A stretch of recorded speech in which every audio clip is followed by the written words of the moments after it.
List آئی ہے کہ کس نے بات؟ خواجہ آصف نے یہاں پہ پرسنل ریمارکس دیے تھے، میں بالکل ٹو دا پوائنٹ بات نہیں کروں کہیں پہ لیا تھا۔ نمبر ایک سر، وہ ان وارنٹڈ تھے۔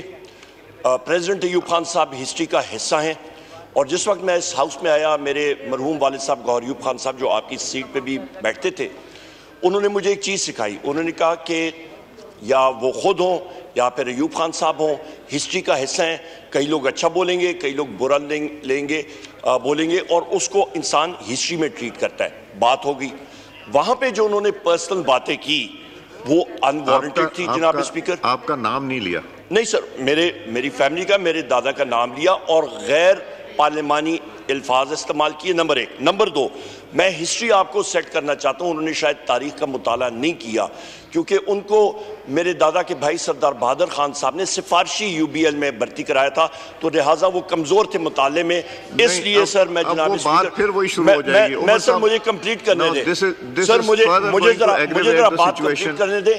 جو مارشل لا لگا تھا جناب اسپیکر، وہ لگایا تھا سکندر مرزا صاحب نے، that is a historic fact.